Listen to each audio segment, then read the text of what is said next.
to our webinar today covering how cultural affects international negotiations. I'm your host, Randy Rosemuth, and I have Dr. Gary Oddou with me today.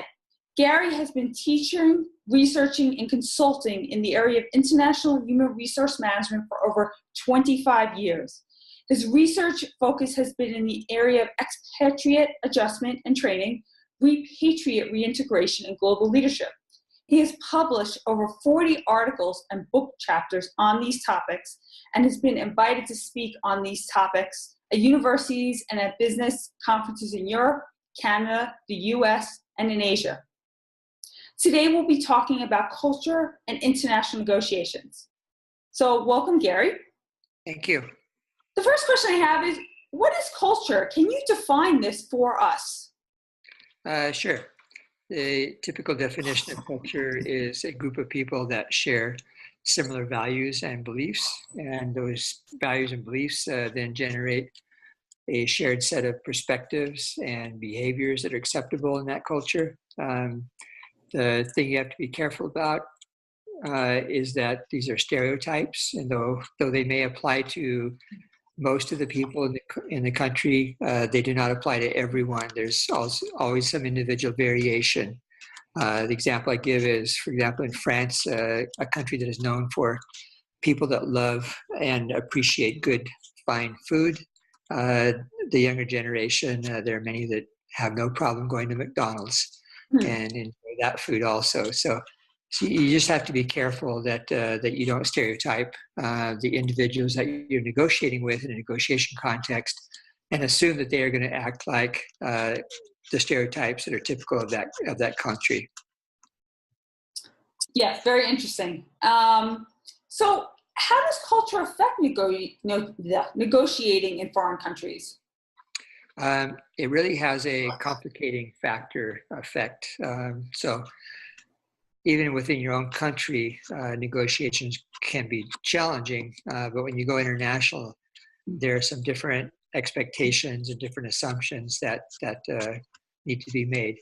One of those is the roles and expectations of the negotiators. For example, in the US, negotiators are typically given authority to make tentative decisions on the spot and in order to arrive to some kind of an agreement. But in all cultures, that's not the case.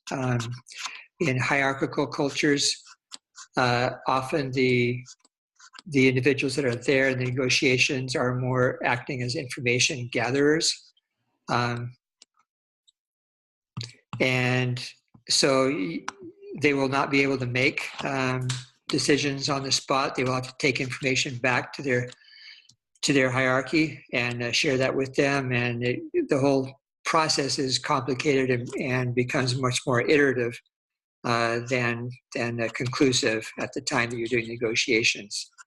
In other cases, in a larger context, for example, in other countries, the government has a primary role in negotiations. And so even though they may not be present at the negotiation table, they have to give approval for whatever partnerships are made or whatever agreements are made between companies in their country and companies in another country. So you have to consider the context then. Whereas in the US, unless it's a defense industry or high tech where things could be used for weaponry, for example, outside of those industries, companies are pretty much free to make agreements regardless of how the government feels. So roles and expectations of the negotiators specifically, and in the larger context of how decisions get made and how do agreements come to conclusion. Those are two major ways they're affected. Another one is what exactly is an agreement. So the American perspective is that an agreement has to be so specific, and so there's accountability, and this is particularly from a legal perspective. So if two companies agree on something, it's got to be specific enough that each side can be held accountable for what it does or doesn't do. But not all countries look at agreements like that. They look at agreements more as agreements in principle. And so even though things may be very specific in the agreement, There's an expectation of flexibility. So it's viewed more like a marriage or partnership, where if something changes on one side, the other partner is supposed to be flexible or expected to be flexible, to enable the one that's being affected to operate how they would be best for them. So the agreement is exactly as it's written on paper may not actually come to pass. So you have to be in international negotiations. What an agreement is exactly is not the same thing everywhere. Another one that's very commonly talked about is the meaning of words. The most prevalent one is the word yes. So in English, yes is yes, and in most languages, yes is yes and no is no, and we take them quite literally. Yes. But in some countries, notably Japan is the example that's typically given. Yes to something that someone says may simply mean I understand what you're saying, and I agree, and I agree that from your perspective that would make sense, but it does not mean I agree to the point that you're making, and we will follow that. So the meaning of words can be different. Another major, maybe the final one that I'll mention, is the sense of urgency or timing. So some cultures are very pressed for time. We have the expression in English, time is money. So we don't want to waste it. So we try to come to conclusions very quickly.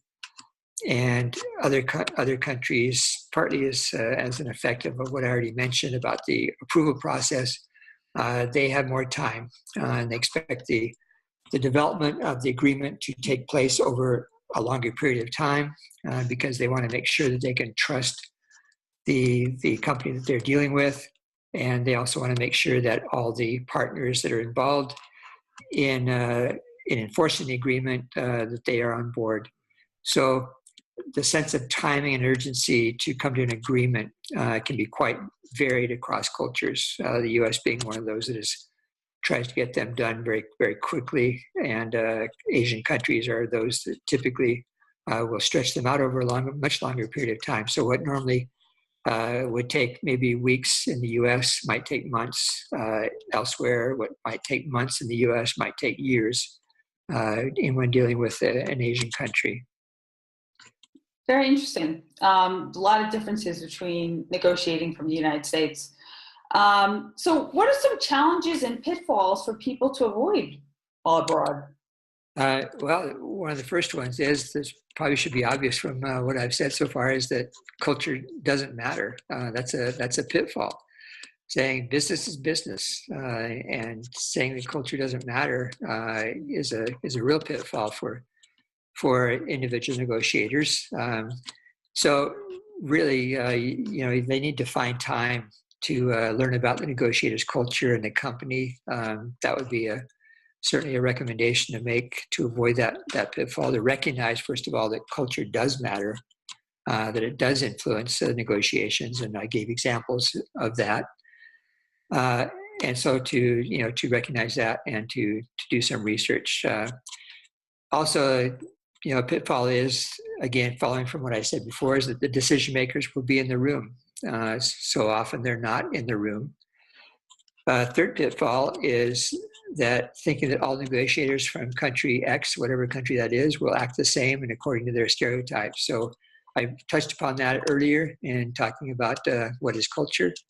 But this is really true. So you really have to say to yourself as a negotiator, I need to focus on this individual.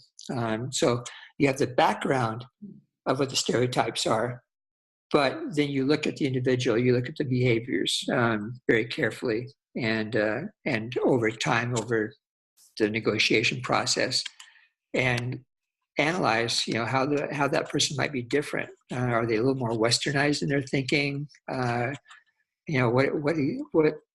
How do they approach negotiations? So it's a pitfall to just assume that they're going to act like the majority people act in their particular country.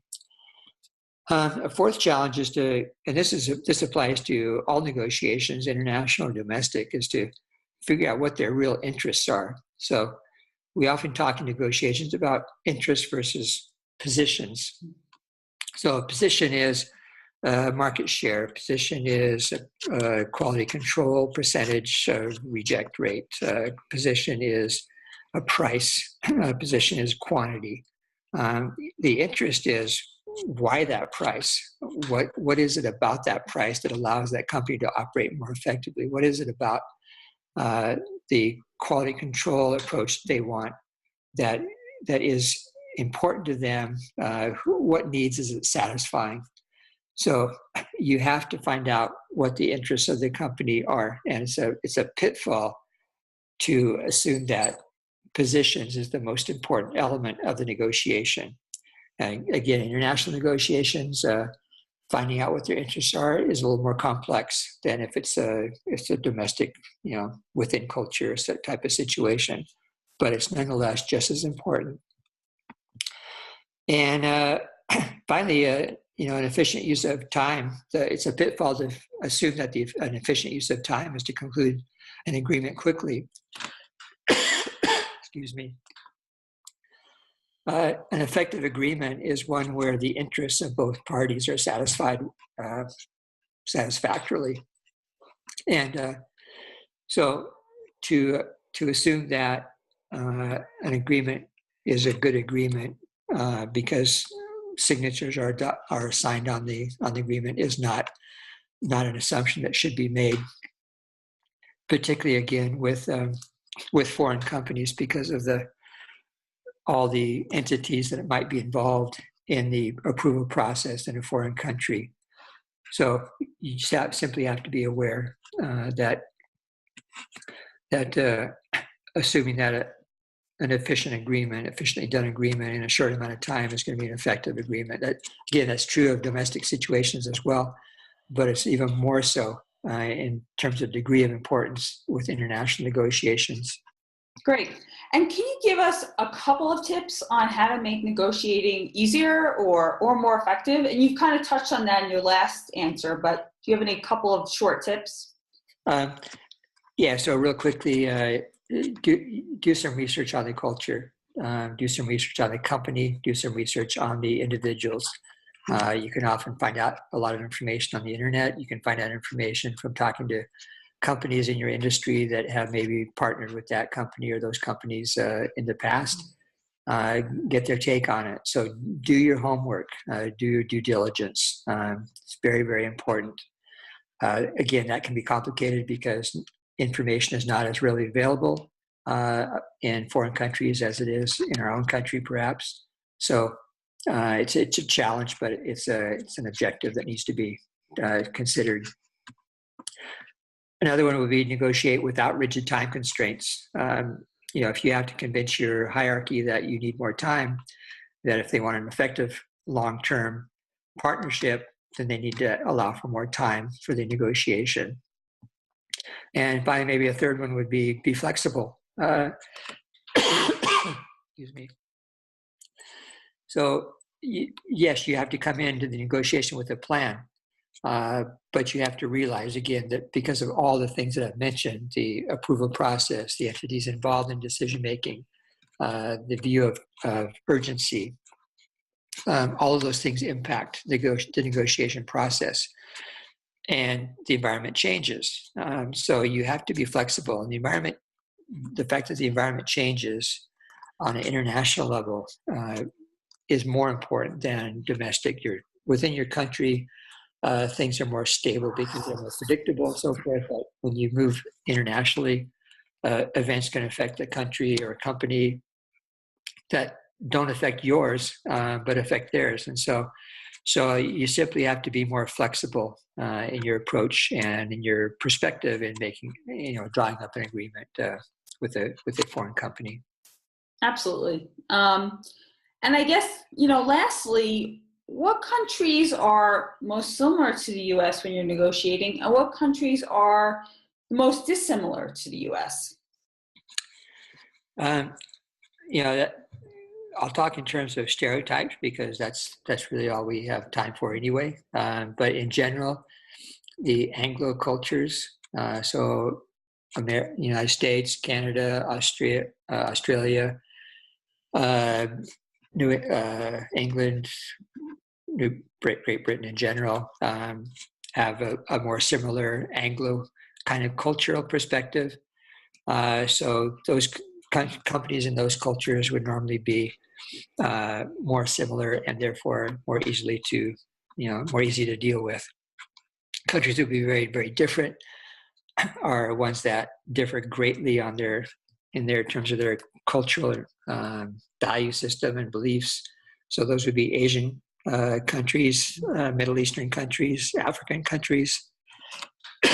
really, really much of the rest of the world is quite different from the U.S. In terms of hierarchy. We're a much more egalitarian culture. Asian cultures, Middle Eastern cultures, African cultures are much more hierarchical.